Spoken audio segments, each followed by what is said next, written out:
3 তারিখ অর্থাৎ পরশু দিন বেলা 11টার দিকে আমার ফোনে একটি কল আসে। আমি বিধানসভার উদ্দেশ্যে যাচ্ছিলাম, সেই সময় একটা কল আসে।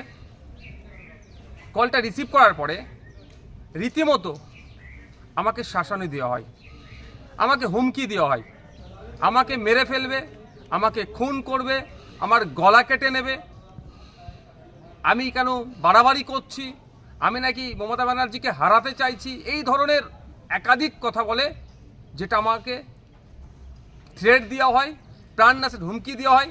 আমি যাতে এই যে লড়াইটা করছি সমাজের জন্য, তা থেকে যাতে পিছিয়ে আসি, এই ধরনের ভয় দেখানো আমাকে হচ্ছে। আমি এই বিষয়টা নিয়ে কনসার্ন ডিপার্টমেন্টাল যারা আধিকারিক আছেন তাদের কাছে চিঠি করেছি, তাদেরকে জানিয়েছি এফআইআর হিসাবে ট্রিট করার জন্য, নাম্বারটা দিয়েছি, কোন অ্যাড্রেস কোথা থেকে বলেছে সেইগুলো প্রোভাইড করেছি। আমি আশা করছি রাজ্য সরকারের রাজ্য প্রশাসন এটা সত্য উদ্ঘাটন করবে। তবে একটা কথা, আমি ন্যায়ের পথে আছি, অন্যায়ের বিরুদ্ধে লড়াই করছি।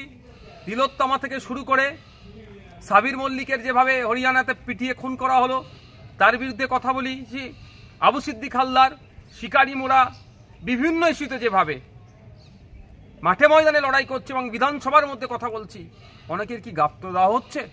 আমাকে থ্রেট দেওয়া হচ্ছে? আমাকে কি চুপ করে যেতে বলা হচ্ছে? আমি সরাসরি এই মুহূর্তে বলবো না, কারণ আমাকে ওই বক্তব্যের মধ্যে বলেছে, যে ফোন করেছিল যে আমি নাকি মমতা ব্যানার্জির সাথে পাঙ্গা নিচ্ছি, যদি না পাঙ্গা নিয়ে বন্ধ করি তাহলে আমাকে গলা কেটে খুন করা হবে।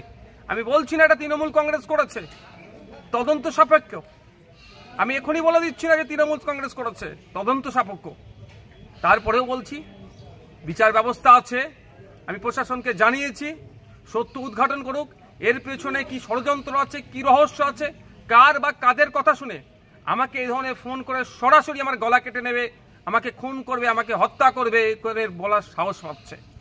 পরিশেষে একটা কথাই বলবো, আমাকে এই ফোন টোন করিয়ে কেউ যদি মনে করে নওশাদ সিদ্দিকীকে জেল খাটালাম, মিথ্যা মামলা একাধিক দিলাম, তারপর নওশাদ সিদ্দিকী দমছে না, যদি কেউ মনে করে আমাকে এই ধরনের কল করিয়ে থ্রেট দিয়ে আমাকে ভয় দেখিয়ে দমিয়ে দেবে, সে কিন্তু দিবা স্বপ্ন দেখছে।